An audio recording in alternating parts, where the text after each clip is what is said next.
Thanks for stopping by and checking out this video. I appreciate it, and if you enjoy this content, please check out my channel for more. Hit that like and subscribe button. Definitely helps out the channel. Now, I do these videos with just the basic principle of just wanting to help anybody out who's looking for some more information and basically my thoughts and opinion on the knife. Now, I'm not a professional by any means on really anything on my channel. I just enjoy what I have and I would like to share it with anybody who also wants to look into it. When I want to purchase something, of course, like most, I hop on YouTube and I do a lot of watching of videos and seeing what people are thinking. And this is what it's going to be. As the title says, now this is my updated review over years and years of using this knife and having it in my pocket and having it in my car and just overall the use.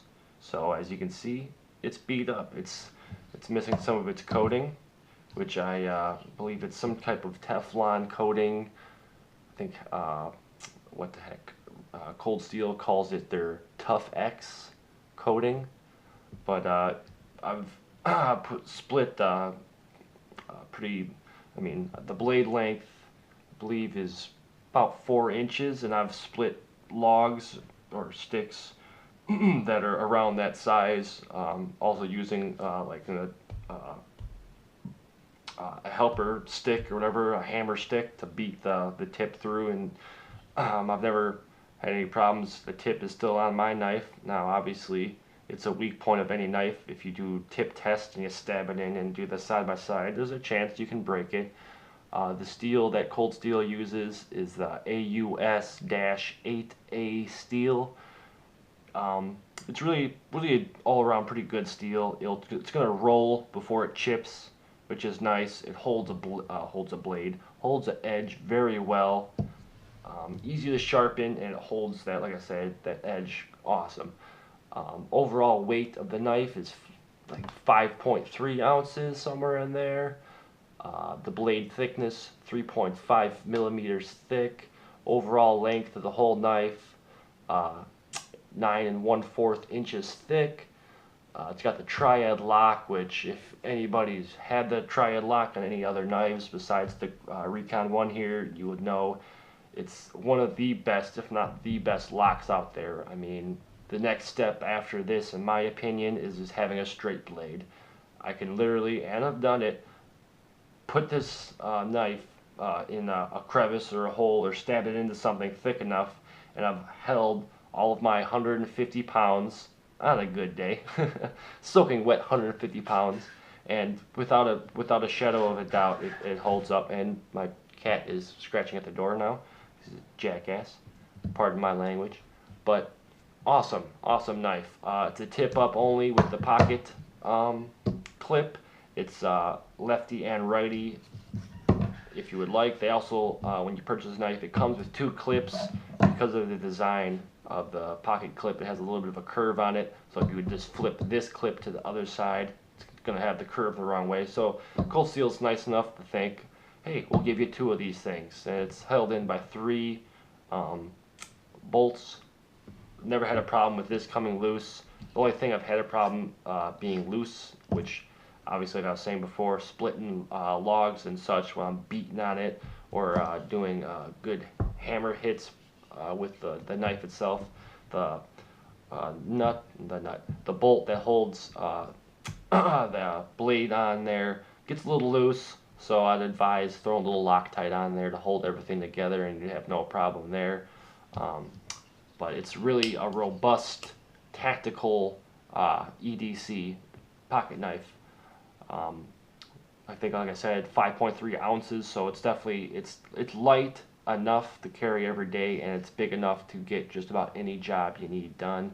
The reason I bought the Tanto tip version was because it's like a box cutter in the sense of that tip right there. So really good, really how can I say?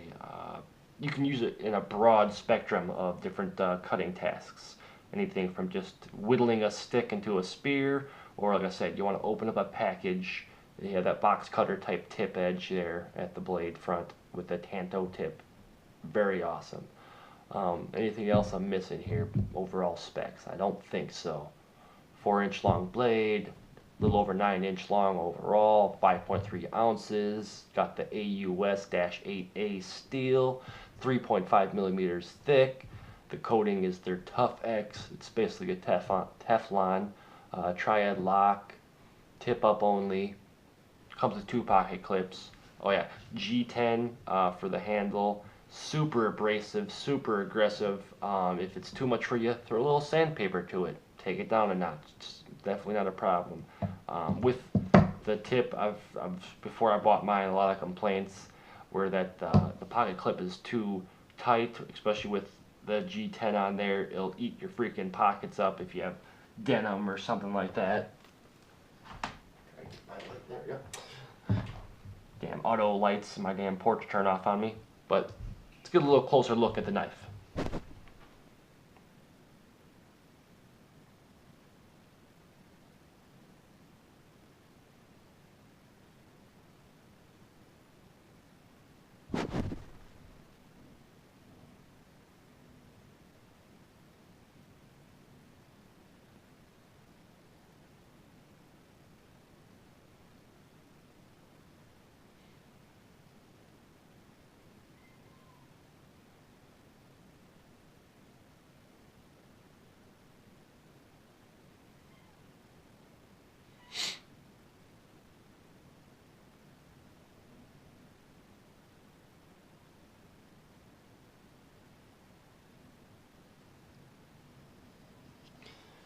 Alright, and as for the triad lock, my only complaint is it's going to take a little practice to get good at it, because you really got to push that lock down to open it up, because you can kind of see here how deep it goes in when it grabs.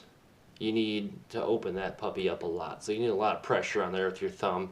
Sometimes you require 2 hands, but you can hear it when it locks down. It's in there. It's secure. It ain't going nowhere. You can bet your life and your fingers on it. As for the what the hell? I forget the damn word.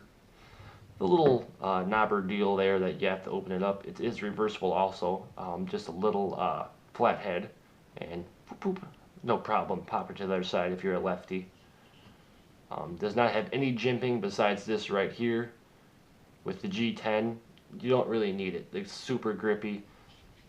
It doesn't have like a huge different variety of how grips you can do. I mean, you can throw it back in 3 fingers with the pinky out, or a full grip, reverse grip if you want to do the stabs, downward stabs. Feels great in the hand. The pocket clip being so small, it's not god awfully long where that thing's going to give you a hot spot in your palm or your fingers, depending on how you're holding it.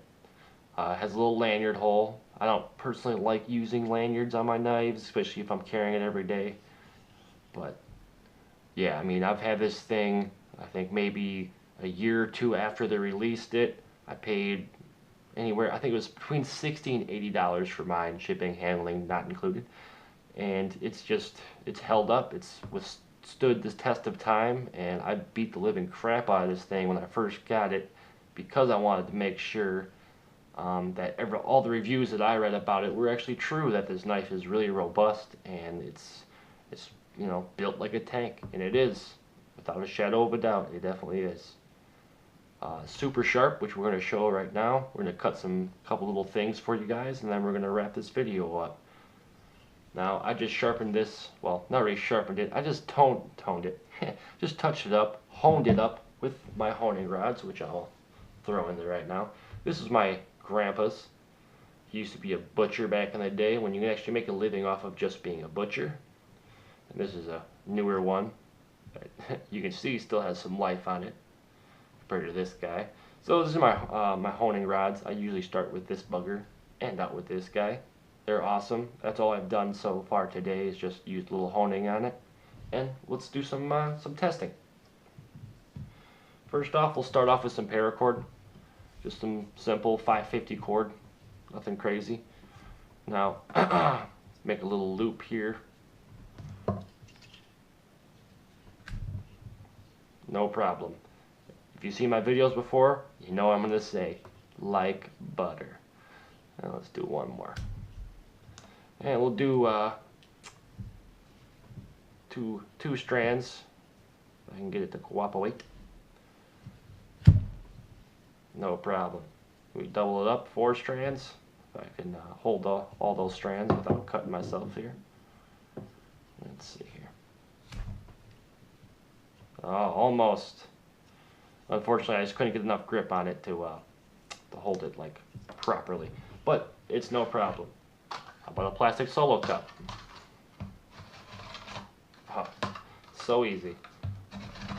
Now, if you watch my videos or seen my channel from the beginning, this is one of my first knives that that made me start doing YouTube videos, and I actually cut the tip of my thumb off like that. You can kind of still see the scar there with messing with the plastic bottle trying to cut it. But I mean, this thing is just no problems on cutting through stuff. Try to go for the thicker side here. Yeah, not an issue. Alright, how about some wood?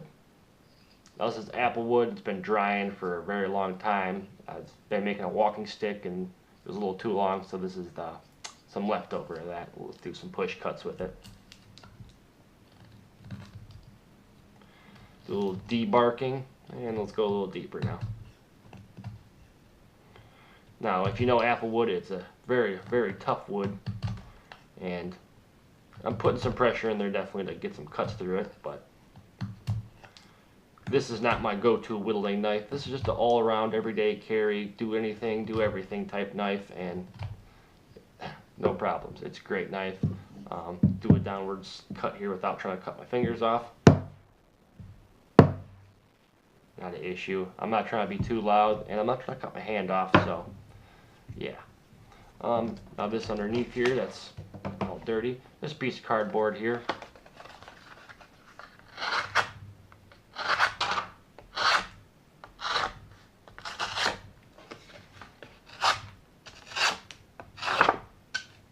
Now, some of this is my lack of talent when it comes to doing those kind of cuts, but I mean, it's just a very nice knife. A little bit of catch going on here towards the tip of my blade. Somewhere in here I do have a little bit of a notch where I hit a screw or a nail when I was cutting some stuff. I didn't see it in there. I was doing some downward chops, but yeah, it's very awesome. Let's do the notorious paper cut here. It's got some standard cheapo paper, 2 pieces. Try to get it lined up here for you guys.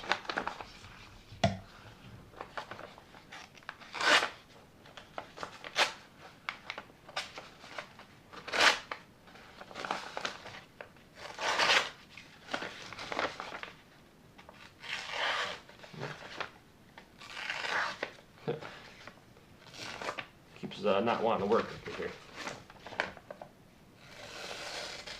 There we go, that was a little better. No problem. Downward cut, make sure my cardboard's underneath there for a little bit of a back spacing, like a box cutter. And cut right through it. I mean, super clean. Not sure how well it's going to show up in there, but that's it. The Recon 1 by Cold Steel with the Tanto tip. I've had it for, I mean, I think 2008, 2009, somewhere in there maybe, I'm not sure. Like I said, maybe a year or 2 after they released it, not really sure. Cold Steel wasn't big and wasn't on the radar of most people at that point, so the price of the knife was very cheap compared to what it is now. I think it's over $100. I paid, like I said, between $60 and $80. So I'll definitely give this knife 2 thumbs up. If you're interested in buying it, go for it. Pull the trigger on it. It's a very good deal, very good product. Thank you, Cold Steel, for making such an awesome knife, and thank you for watching and liking this video if you liked it. No pressure there, but yeah, thanks for watching. Please check out my channel for more, and yeah, we'll see you in the next video. Thank you.